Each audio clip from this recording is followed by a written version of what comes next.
হযরত ইব্রাহিম আলাইহিসসালাম একদিন স্বপ্নে দেখলেন যে কে যেন তাকে বলছে, হে আল্লাহর দোস্ত, আপনি আল্লাহর নামে কুরবানি করুন। নবীর প্রতি স্বপ্ন আদেশ ওহির সমতুল্য। তাই হযরত ইব্রাহিম আলাইহিসসালাম স্বপ্নের কুরবানির আদেশ পেয়ে অস্থির হয়ে উঠলেন। অনেক চিন্তা ভাবনা করে তিনি দুম্বা ও উট কুরবানি করে দিলেন। দ্বিতীয় রাতে তিনি আবারও স্বপ্ন দেখলেন, একজন তাকে বলছে, হে নবী, আল্লাহর রাস্তায় কুরবানি করুন। দ্বিতীয়বারও তিনি 200 উট কুরবানি করলেন। অতঃপর তৃতীয় রাতে আবারও তিনি স্বপ্ন দেখলেন। তৃতীয় রাতে আবারও তিনি 200 উট কুরবানি করলেন। চতুর্থ রাতে তিনি আবার স্বপ্ন দেখলেন, হে আল্লাহর দোস্ত, আপনি আল্লাহর রাস্তায় আপনার প্রিয় সন্তানকে কুরবানি করুন। এইবারে স্বপ্ন দেখে হযরত ইব্রাহিম আলাইহিসসালাম হতভম্ব হয়ে গেলেন। তার সন্তান বলতে হযরত ইসমাইল আলাইহিসসালাম ব্যতীত আর কেউ নেই। সেই সন্তান তার নির্বাসিত মাতার নিকট থাকে। কিন্তু আল্লাহ রাব্বুল আলামিন যখন তাকে এই প্রিয় সন্তানটি কুরবানি করার জন্য আদেশ দিলেন, ইব্রাহিম আলাইহিসসালাম মনে মনে দৃঢ় সংকল্প করে বললেন, এটাই যদি আল্লাহ তাআলার অভিপ্রায় হয় যে ইব্রাহিমকে তার রাস্তায় কুরবানি করতে হবে, তাহলে আমি তা পিছপা হব না। আল্লাহর মহব্বত ও ভালোবাসার পথে দুনিয়ার কোনো কিছুই আমার বাধা হয়ে দাঁড়াতে পারবে না। এরপর আল্লাহর নবী হযরত ইব্রাহিম আলাইহিসসালাম তার একমাত্র পুত্র ইসমাইলকে আল্লাহর রাস্তায় কুরবানি করার জন্য দৃঢ় সংকল্প করলেন। যেই বাবা সেই কাজ। ইব্রাহিম আলাইহিসসালাম তার সন্তান বালক ইসমাইলকে ডেকে বললেন, হে আমার পুত্র, তুমি গোসল করে সুন্দর সুসজ্জিত কাপড় পরে তৈরি হয়ে নাও। আমি তোমাকে নিয়ে একটি দাওয়াতে যাব। শিশু ইসমাইল আলাইহিসসালাম ছোটবেলা থেকেই আত্মীয় স্বজন ও পিতার মহব্বত ছাড়াই লালিত পালিত হয়েছিলেন। ছোটবেলা থেকেই পিতা তার সঙ্গে ছিল না। যখন বালক ইসমাইল আলাইহিসসালাম শুনলেন পিতা তাকে নিয়ে এক জায়গায় দাওয়াত খেতে যাবেন, বালক ইসমাইলের মন আনন্দে নেচে উঠল। তখন তিনি মাতা হাজারার কাছে গিয়ে বললেন, আম্মাজান, আপনি কি শুনেছেন? আব্বাজান আমাকে বলেছে আমাকে নিয়ে তিনি নাকি এক জায়গায় দাওয়াত খেতে যাবেন। ও আম্মাজান, আপনি তাড়াতাড়ি করে আমাকে গোসল করিয়ে দিন আর উত্তম পোশাকে সজ্জিত করে দিন। আমি আব্বার সাথে দাওয়াত খেতে যাব। আমি যে আর ধৈর্য ধরতে পারছি না। বিবি হাজারা তখন বললেন, সত্যি কি তোমাকে তিনি দাওয়াত খেতে নিয়ে যাবেন? হযরত ইসমাইল আলাইহিসসালাম বললেন, আপনি তাকে জিজ্ঞাসা করে দেখুন না। এরপর বিবি হাজারা আলাইহিসসালাম ইব্রাহিম আলাইহিসসালামকে জিজ্ঞাসা করে বললেন, ও আমার প্রাণের স্বামী, আমি শুনলাম আপনি নাকি ইসমাইলকে নিয়ে দাওয়াত খেতে যাবেন। ইব্রাহিম আলাইহিসসালাম বললেন, ও হাজারা, তুমি ঠিকই শুনেছ। ইসমাইলকে গোসল করিয়ে সুন্দর পোশাকে সুসজ্জিত করে দাও। আমি তাকে নিয়ে দাওয়াত খেতে যাব। বন্ধুরা, অনেকেই মনে হতে পারে হযরত ইব্রাহিম আলাইহিসসালাম নবী হয়ে বিবি হাজারা ও ইসমাইল আলাইহিসসালামের সাথে মিথ্যা কথা বলেছেন। কিন্তু মূলত জাতির পিতা ইব্রাহিম আলাইহিসসালাম তাদের সাথে মিথ্যা কথা বলেনি।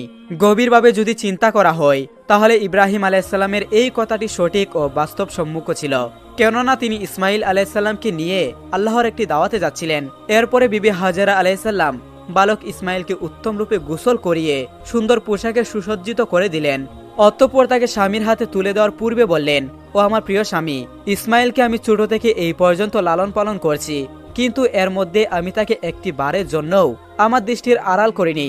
ও আমার প্রিয় স্বামী, আপনি সবসময় তাকে দেখে রাখবেন। কখনোই আপনি তাকে আপনার চোখের আড়াল করবেন না।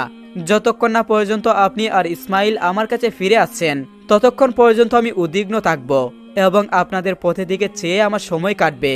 হযরত ইব্রাহিম আলাইহিসসালাম এই কথা শুনে কোনো কিছুরই উত্তর দিলেন না। তার হৃদয়ের মধ্যে এক তুফান বয়ে যাচ্ছিল।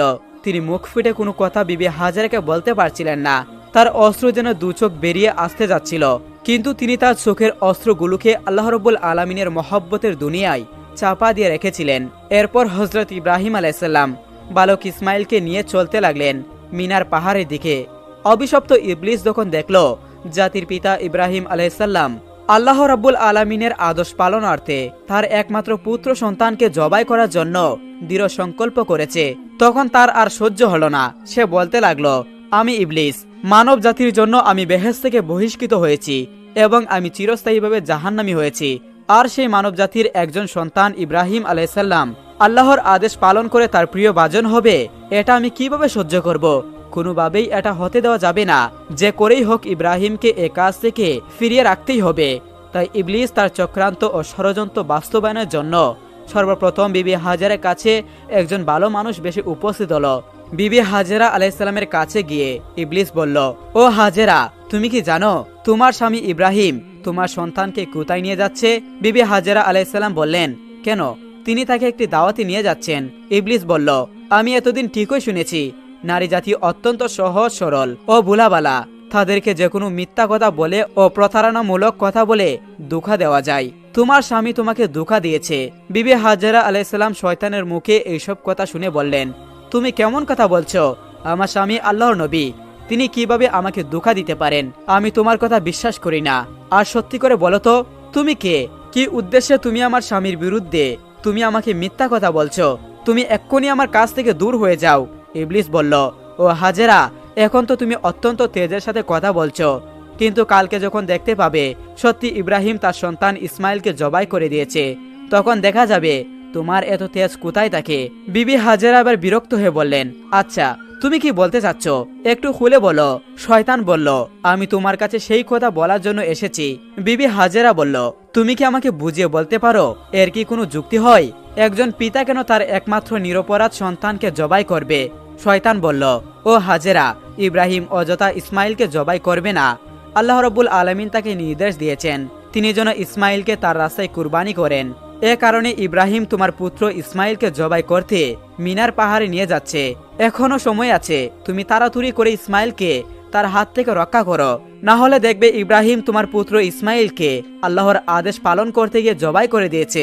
বিবি হাজেরা এবার শয়তানের কথা শুনে বললেন, আল্লাহ রাব্বুল আলামিন দুনিয়ার এতগুলো মানুষের মধ্য থেকে যদি আমার ইসমাইলকে তার রাস্তায় জবাই করার জন্য কবুল করে থাকেন, তাহলে এর চাইতে বড় সৌভাগ্যের বিষয় আর কি হতে পারে? শুধু একজন ইসমাইল নয়, আল্লাহ রাব্বুল আলামিন যদি আমার হাজার হাজার সন্তান দিতেন, আর সেই হাজার হাজার সন্তানকেও যদি আল্লাহ রাব্বুল আলামিন তার রাস্তায় কুরবানি করার জন্য আদেশ দিতেন, আমি খুশি মনে তাদের সকলকে আল্লাহর রাস্তায় উৎসর্গ করে দিতাম।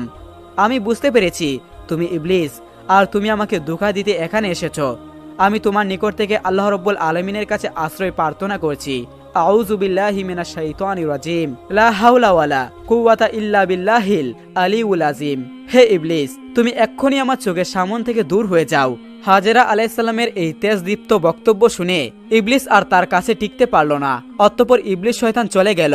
ইবলিস যখন দেখল বিবি হাজেরা আলাইহিসসালামকে কোনো রকম ভাবে ধোঁকা দেওয়া যাচ্ছে না, তখন সে চিন্তা করতে লাগলো, যাই বালক ইসমাইলকে গিয়ে এই কথা জানাই। হযরত ইসমাইল আলাইহিসসালাম ইব্রাহিম আলাইহিসসালামের পিছনে পিছনে চলছিলেন এবং কিছুটা ইব্রাহিমের পিছনেই ছিলেন। ইবলিস তখন ইসমাইল আলাইহিসসালামকে তার হাতের ইশারায় ডেকে ইব্রাহিম আলাইহিসসালামের কাছ থেকে দূরত্বে নিয়ে গেল। তখন সে ইসমাইলকে বলল, ও ইসমাইল, তুমি কি জানো তোমার পিতা তোমাকে কোথায় নিয়ে যাচ্ছেন? ইসমাইল আলাইহিসসালাম বলল, কেন, দাওয়াত খেতে নিয়ে যাচ্ছেন। ইবলিস বলল, হে বালক, তুমি তো অত্যন্ত কচি ও ছোট, তোমার মন সাদাসিধে ও ভোলাবালা, তাই তোমার পিতা তোমাকে দাওয়াত খাওয়ার কথা বলে ধোঁকা দিচ্ছে। তখন ইসমাইল আলাইহিসসালাম বললেন, তুমি কেমন কথা বলছো?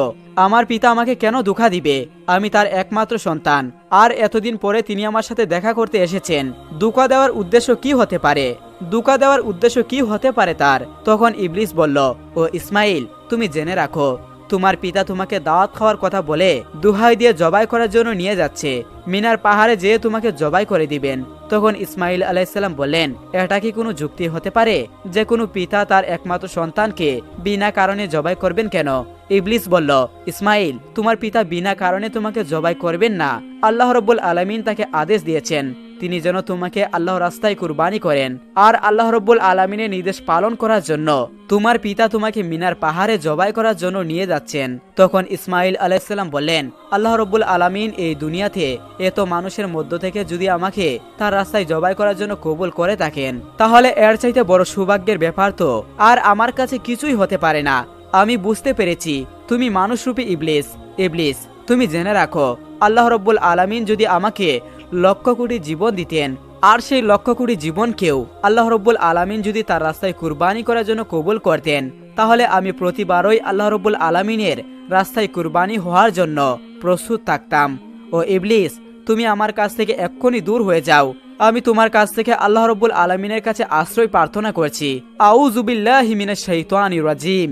এরপর হযরত ইসমাইল আলাইহিসসালাম ইবলিসকে লক্ষ্য করে পাথর মারতে লাগলেন। ইসমাইল আলাইহিসসালামের সেই স্মৃতি চারণ করে আজ পর্যন্ত হাজিরা হজে গিয়ে শয়তানকে পাথর মারে। এরপর হযরত ইব্রাহিম আলাইহিসসালাম পুত্র ইসমাইলকে নিয়ে মিনা প্রান্তরে উপস্থিত হলেন। তাফসিরে রুহুল মাআনিতে উল্লেখ রয়েছে, ইসমাইল আলাইহিসসালামকে জবাই করার পূর্বে জাতির পিতা ইব্রাহিম আলাইহিসসালাম তার সাথে কিছু পরামর্শ করে নিতে চাইলেন। ইব্রাহিম আলাইহিসসালাম ইসমাইল আলাইহিসসালামকে বললেন, হে বৎস, আমি স্বপ্নে দেখেছি যে আমি তোমাকে জবাই করছি, এখন তোমার কি অভিমত বলো। সে বলল, হে আমার পিতা, আপনি যা আদিষ্ট হয়েছেন তাই করুন। আল্লাহ ইচ্ছা করলে আপনি আমাকে ধৈর্যশীলদের অন্তর্ভুক্ত দেখতে পাবেন। সূরা সাফফাত আয়াত নম্বর 102। হযরত ইসমাইল আলাইহিসসালামের জবান শুনে হযরত ইব্রাহিম আলাইহিসসালাম অত্যন্ত খুশি হলেন। অতঃপর হযরত ইসমাইল আলাইহিসসালাম তার পিতাকে লক্ষ্য করে বললেন, আব্বাজান, আপনি তো আমাকে জবাই করে দিবেন, তার পূর্বে আমার কয়েকটি অনুরোধ রয়েছে, আপনি কি দয়া করে আমার সেই অনুরোধগুলো রক্ষা করবেন? ইব্রাহিম আলাইহিসসালাম বললেন, বৎস, তুমি তোমার আরজি পেশ করতে পারো, আমি সেগুলোকে যথাসাধ্য রক্ষা করার চেষ্টা করব। তখন ইসমাইল আলাইহিসসালাম বললেন, ওহে আব্বাজান, আমাকে জবাই করার পূর্বে আমার হাত পা উত্তম রূপে বেঁধে নিবেন। দেখা যায় জবাই করার সময় জীবজন্তুগুলো তাদের হাত পা চুরাচুরি করে, তেমনি ভাবে মৃত্যু যন্ত্রণা সহ্য করতে না পেরে আমিও যদি আমার হাত পা চুরাচুরি করি আর তা যদি আপনার শরীরে লেগে যায়, এতে আমার বেয়াদবি হবে, আর আমি চাই না মৃত্যুর পূর্বে আমার পিতার সাথে বেয়াদবি করে মরতে। অতঃপর হে আব্বাজান, আপনি আমার এই অনুরোধ রক্ষা করবেন। দ্বিতীয়ত, আমাকে জবাই করার সময় আপনি আপনার চক্ষুদ্বয় ভালো মতো কাপড় দিয়ে বেঁধে নিবেন, কেননা জবাই করার সময় আপনার চোখ আমার চেহারায় পড়ে, তাহলে আমার প্রতি আপনার দয়ার উদ্রেক হবে, যাতে আপনার জবাইয়ের কাজে ব্যাঘাত সৃষ্টি হবে। আর আমি চাই না আপনি আল্লাহ রাব্বুল আলামিনের আদেশ পালন করতে কোনো রকম বাধার সম্মুখীন হন। তৃতীয়ত, আমার যে আবদার তা হলো কুরবানি করার পর যখন আপনি গৃহে প্রত্যাবর্তন করবেন, তখন আমার রক্তমাখা জামা কাপড়গুলো নিয়ে আমার জনম দুঃখিনী আম্মার নিকট সমর্পণ করবেন এবং তাকে আমার সালাম জানাবেন ও বলবেন যে তার এই ত্যাগের বিনিময়ে আমরা একত্রে বেহেশতে অবস্থান করতে পারবো। এবং তাকে আরো বললেন যে আল্লাহ পাক তার নির্দেশ পালন করার জন্য যে তৌফিক আমাদেরকে দিয়েছেন তার জন্য তিনি যেন শুকরিয়া আদায় করেন এবং তিনি যেন আমার প্রতি কোনো দুঃখ প্রকাশ না করেন। পুত্রের মুখে এই কথাগুলো শ্রবণ করে হযরত ইব্রাহিম আলাইহিসসালাম অত্যন্ত সন্তুষ্ট হলেন। তার আস্তিনের নিচে পূর্বেই এক গেছা দড়ি ও একখানা চুরি লুকিয়ে রেখেছিলেন। অতঃপর তিনি সেই দড়ি বের করে হযরত ইসমাইল আলাইহিসসালামের হাত পা বেঁধে নিলেন। এরপরে তার চোখে একখানা কাপড় বেঁধে দিলেন। অতঃপর হযরত ইসমাইল আলাইহিসসালামকে জবাই করার জন্য মাটিতে শুয়ে দিলেন।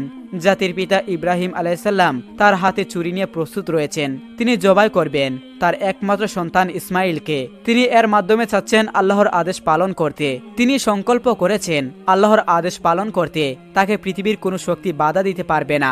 পিতা তার পুত্রের গলা চুরি চালিয়ে দিবেন।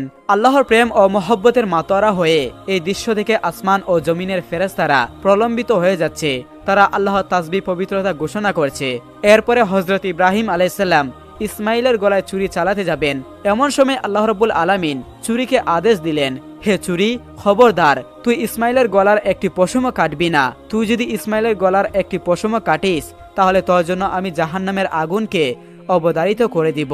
অতঃপর হযরত ইব্রাহিম আলাইহিসসালাম বিসমিল্লাহ বলে পুত্র ইসমাইলের গলায় চুরি চালিয়ে দিলেন। কিন্তু চুরি তো পূর্বেই আল্লাহর নির্দেশ পেয়েছে। সে আল্লাহর ভয়ে ভীত হয়ে ইসমাইল আলাইহিসসালামের গলার একটি পশমও কাটল না। ইব্রাহিম আলাইহিসসালাম বারবার ইসমাইল আলাইহিসসালামের গলায় চুরি চালাচ্ছেন, কিন্তু কোনো রূপেই তিনি তার গলা কাটতে সক্ষম হচ্ছিলেন না। তখন ইসমাইল আলাইহিসসালাম পিতাকে ডেকে বললেন, আব্বাজান, আপনি সম্ভবত আমার স্নেহের প্রভাবে প্রভাবিত হয়ে জুড়ে চুরি চালাতে পারছেন না। ও আব্বাজান, আপনি আপনার গায়ের সমস্ত শক্তি দিয়ে চুরি সঞ্চালন করুন।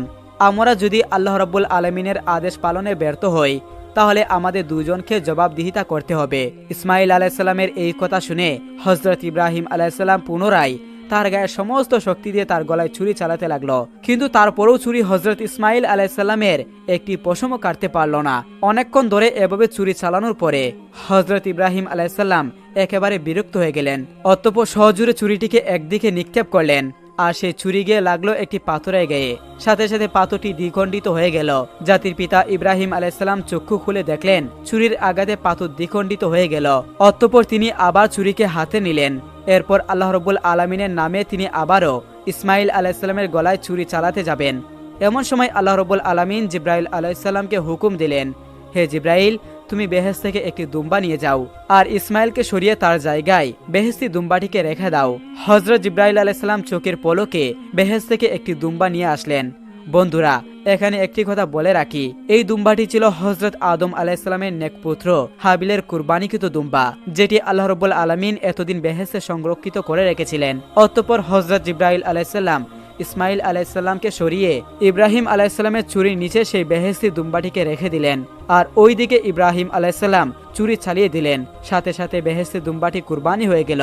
কিন্তু হযরত ইব্রাহিম আলাইহিস সালাম মনে করলেন তার পুত্র ইসমাইলকে তিনি কুরবানি করে দিয়েছেন। কুরবানি সম্পূর্ণ হওয়ার সাথে সাথে ইব্রাহিম আলাইহিস সালাম বললেন আলহামদুলিল্লাহ।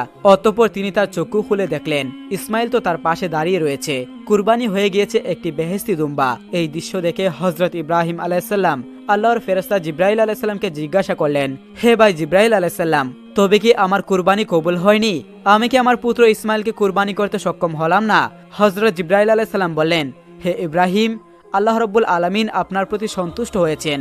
আপনি তার নির্দেশ পালন করতে গিয়ে সেও পুত্রকে কুরবানি করতে উদ্যয় হয়েছেন এবং আপনার পুত্র যেভাবে আল্লাহর নির্দেশ মান্য করে সেও তার প্রাণ উৎসর্গ করতে প্রস্তুত হয়েছিল, তাতে আল্লাহ রাব্বুল আলামিন আপনাদের পিতা ও পুত্রের উভয়ের উপর সন্তুষ্ট হলেন। তিনি আপনাদের উভয়কে পরীক্ষা করেছিলেন এবং আপনারা সেই পরীক্ষায় উত্তীর্ণ হয়েছেন। তাই আল্লাহ রাব্বুল আলামিন আপনার উপর সন্তুষ্ট হয়ে বেহেশত থেকে একটি দুম্বা প্রেরণ করেছেন আর সেই দুম্বাটিকে আপনি কুরবানি করেছেন। হযরত জিবরাইল আলাইহিস সালামের মুখে এইসব কথা শ্রবণ করার পরে হযরত ইব্রাহিম আলাইহিস সালাম পুনরায় আল্লাহ রাব্বুল আলামিনের শুকরিয়া আদায় করলেন।